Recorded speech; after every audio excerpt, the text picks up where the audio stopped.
Good morning, Mr. Chairman, Ranking Member Feinstein, and members of the committee.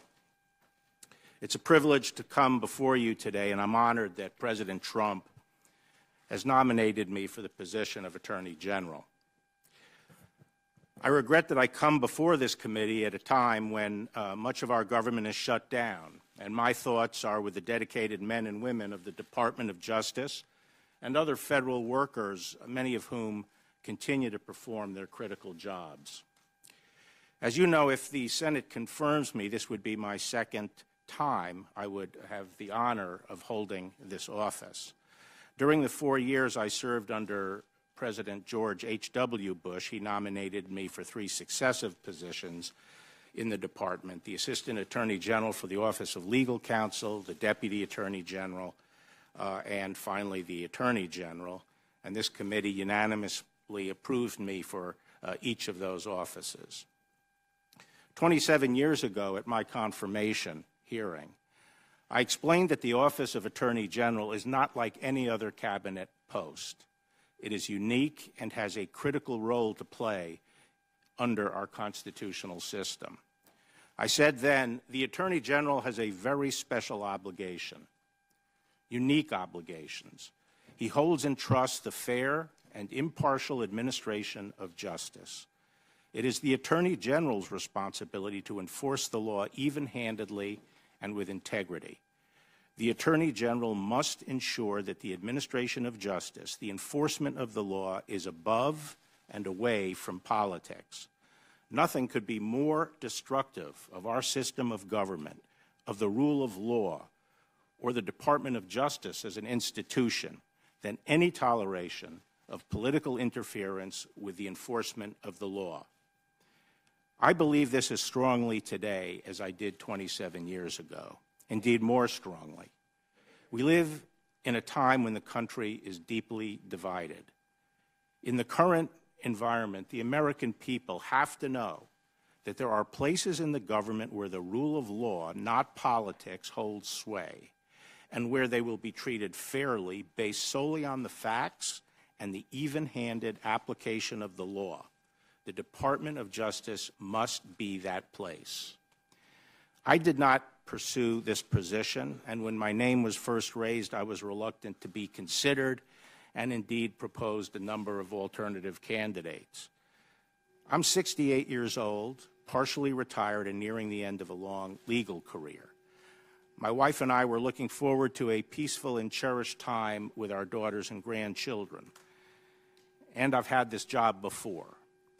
But ultimately, I agreed to serve because I believe strongly in public service. I revere the law. I love the Department of Justice and the dedicated professionals who serve there. And I believe that I can do a good job leading the department in these times. If confirmed, I will serve with the same independence I did in 1991. At that time, when President Bush chose me, he sought no promises and asked only that his Attorney General act with professionalism and integrity. Likewise, President Trump has sought no assurances, promises, or commitments from me of any kind, either express or implied, and I have not given him any, other than that I would run the department with professionalism and integrity. As Attorney General, my allegiance will be to the rule of law, the Constitution, and the American people.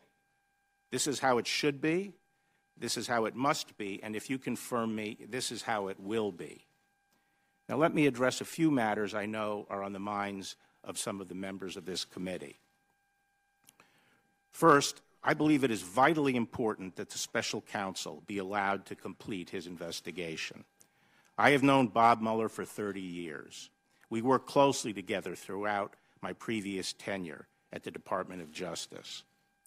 We've been friends since, and I have the utmost respect for Bob and his distinguished record of public service. And when he was named special counsel, I said his selection was good news, and that knowing him, I had confidence he would handle the matter properly, and I still have that confidence today. Given his public actions to date, I expect that the special counsel is well along in his investigation. At the same time, the President has been steadfast that he was not involved in any collusion with Russian attempts to interfere in the election. I believe it is in the best interest of everyone, the President, Congress, and the American people, that this matter be resolved by allowing the special counsel to complete his work. The country needs a credible resolution to these issues, and if confirmed, I will not permit partisan politics, personal interests, or any other improper consideration to interfere with this or any other investigation. I will follow the special counsel regulations scrupulously and in good faith, and on my watch, Bob will be allowed to finish his work. Second, I also believe it is very important that the public and Congress be informed of the results of the special counsel's work.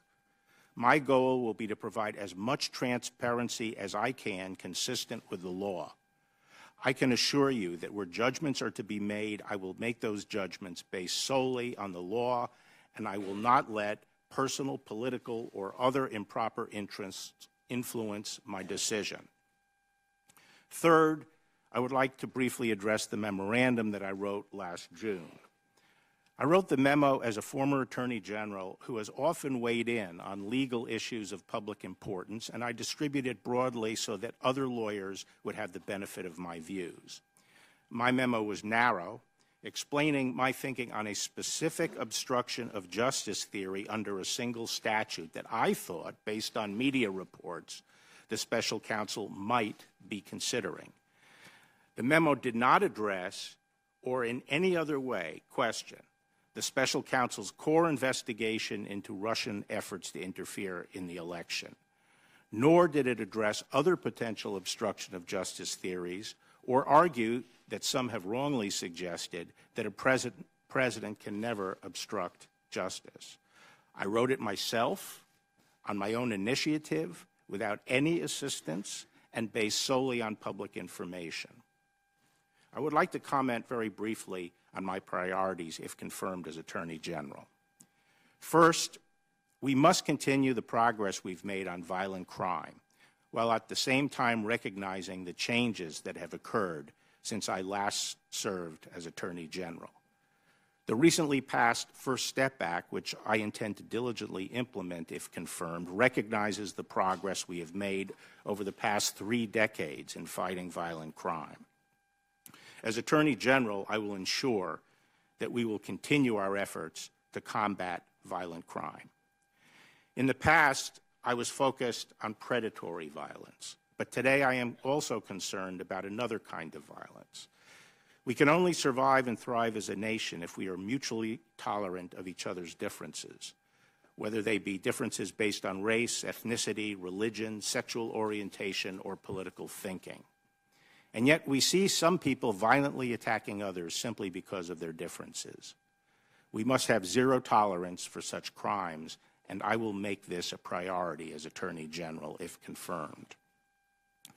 Next, the Department will continue to prioritize enforcing and improving our immigration laws. As a nation, we have the most liberal and expansive immigration laws in the world. Legal immigration has historically been a huge benefit to this country. However, as we open our front door and try to admit people in an orderly way, we cannot allow others to flout our legal system by crashing in through the back doors. In order to ensure that our immigration system works properly, we must secure our nation's borders, and we must ensure that our laws allow us to process, hold, and remove those who unlawfully enter.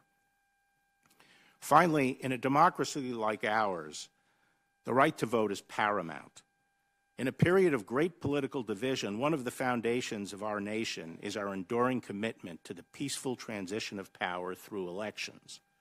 If confirmed, I will ensure that the full might of our resources are brought to bear against foreign persons who unlawfully interfere in our elections. Fostering confidence in the outcome of elections also means ensuring that the right to vote is fully protected, as well as ensuring the integrity of elections. Let me conclude by making the point that over the long run, the course of justice in this country has more to do with the character of the Department of Justice as an enduring institution than with the tenure of any particular Attorney General. Above all else, if confirmed, I will work diligently to protect the professionalism and integrity of the department as an institution, and I will strive to leave it and the nation a stronger and better place. Thank you very much for your time today, and I look forward to answering your questions. Hey, NBC News viewers, thanks for checking out our YouTube channel. Subscribe by clicking on that button down here, and click on any of the videos over here to watch the latest interviews, show highlights, and digital exclusives. Thanks for watching.